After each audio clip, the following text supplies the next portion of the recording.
तो दोस्तों, आज हम पढ़ेंगे ली चैटरियल्स प्रिंसिपल, ला सातिलिए का नियम। ला सातिलिए का नियम केमिकल इक्विलिब्रियम में बहुत ही इंपॉर्टेंट टॉपिक है और ये यहाँ से जो है क्वेश्चन यूपी बोर्ड में तो पूछे ही जाते हैं, बाकी अदर कॉम्पिटिटिव एग्जाम में भी पूछने के काफ़ी चांसेस बनते हैं।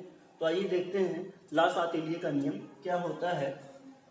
जो स्टेटमेंट है इसका, साम्यावस्था में यदि किसी अभिक्रिया की ताप, दाब और सांद्रता में परिवर्तन कर दिया जाए तो अभिक्रिया उस दिशा में विस्थापित होती है या फिर अग्रसर होगी जिधर उसके परिवर्तन का प्रभाव निरस्त हो सके।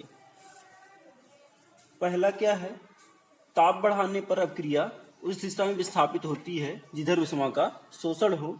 दूसरा क्या है, दाब बढ़ाने पर अभिक्रिया उस दिशा में विस्थापित होगी जहां आयतन में कमी हो।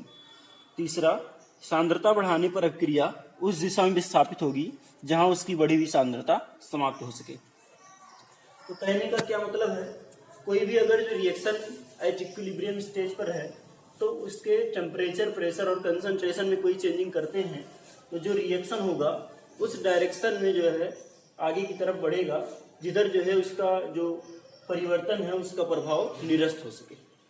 तो पहला जो दिया है, टेम्परेचर बढ़ाएंगे तो क्या होगा, जिधर ऊष्मा का शोषण हो। प्रेशर बढ़ाने पर क्या होगा, जिधर वॉल्यूम कम हो।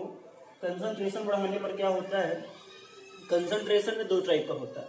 अगर जो रिएक्टेंट का कंसंट्रेशन बढ़ता है तो प्रोडक्ट ज्यादा बनेगा, रिएक्टेंट का कंसंट्रेशन बढ़ाते हैं तो प्रोडक्ट ज्यादा बनेगा। इसका क्या मतलब, प्रोडक्ट अगर जो ज्यादा बन रहा है तो रिएक्शन फॉरवर्ड होगा, और अगर जो प्रोडक्ट का कंसंट्रेशन बढ़ रहा है तो क्या होगा, बैकवर्ड हो जाएगा।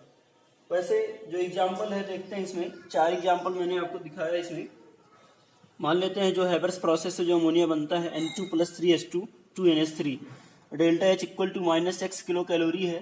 कहीं पर भी delta H equal to -x kilo calorie लिखा है तो इसका क्या मतलब है, जो ये रिएक्शन होगा कैसा होगा, एक्सोथर्मिक। एक्सोथर्मिक का क्या मतलब है, ऊष्माक्षेपी। ऊष्माक्षेपी को किसे कहते हैं, वो ऐसा रिएक्शन जिसमें हीट रिलीज होता है ना। तो डेल्टा H इक्वल टू अगर जो -x किलो कैलोरी दिया है तो ये एक ऐसा रिएक्शन है एक्सोथर्मिक।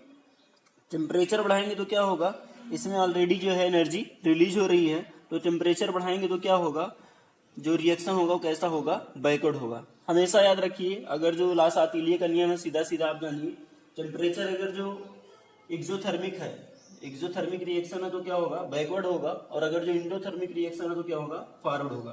तो ये कैसा है, एक्सोथर्मिक रिएक्शन, तो क्या होगा, बैकवर्ड डायरेक्शन में होगा। कंसंट्रेशन अगर जो बढ़ाते हैं तो क्या होगा, नाइट्रोजन और हाइड्रोजन का कंसंट्रेशन बढ़ाएंगे तो अमोनिया जो है ज्यादा मात्रा में बनेगा तो ये कैसा होगा, फॉरवर्ड होगा। फिर प्रेशर बढ़ाने पर क्या होगा, प्रेशर बढ़ाने पर क्या होता है, जिधर नंबर ऑफ मोल कम हो। तो नंबर ऑफ मोल किधर कम होगा, नंबर ऑफ मोल इधर कितना है, 4 है और इधर 2 है, तो इधर की तरफ जो है रिएक्शन फॉरवर्ड होगा, आगे की तरफ, है ना। तो प्रेशर बढ़ाने पर कैसा होगा, फॉरवर्ड होगा। सीधा सीधा याद रखिए, जिधर नंबर ऑफ मोल कम होगा प्रेशर बढ़ाने पर फॉरवर्ड रिएक्शन होगा, है ना। फिर इसके बाद दूसरा जो रिएक्शन है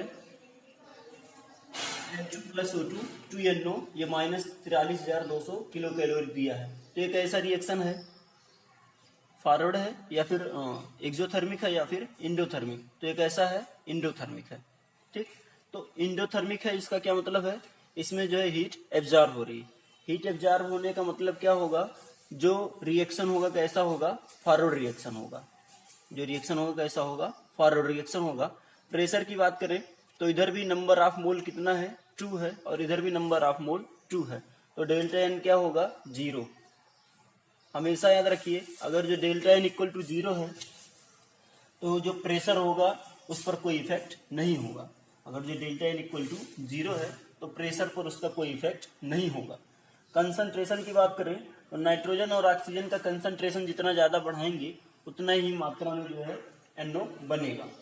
फिर अगला जो रिएक्शन है 2SO2 + O2 2SO3, delta H equal to -45.2 kilo calorie. तो इसमें देखा जाए तो ये भी कैसा रिएक्शन है, एक्सोथर्मिक। तो एक्सोथर्मिक अगर जो है तो ये क्या होगा, बैकवर्ड होगा, सॉरी ये कैसा होगा, बैकवर्ड। इस डायरेक्शन में होगा, बैकवर्ड डायरेक्शन में। अगर जो एक्सोथर्मिक है तो बैकवर्ड डायरेक्शन में और इंडोथर्मिक है तो फॉरवर्ड डायरेक्शन में। प्रेशर की बात किया जाए तो इधर कितने मोल हैं, 3 मोल हैं, और इधर 2 मोल हैं। तो नंबर ऑफ मोल किधर की तरफ कम है, प्रोडक्ट की तरफ। तो कैसा होगा, फॉरवर्ड डायरेक्शन में। ठीक। कंसंट्रेशन की बात करें, सल्फर डाइऑक्साइड और ऑक्सीजन जितनी मात्रा में अधिक होगा, जितनी मात्रा बढ़ाएंगे उतना ही सल्फर डाइऑक्साइड बढ़ेगा। तो कंसंट्रेशन बढ़ाने पर कैसा होगा, फॉरवर्ड डायरेक्शन में होगा रिएक्शन।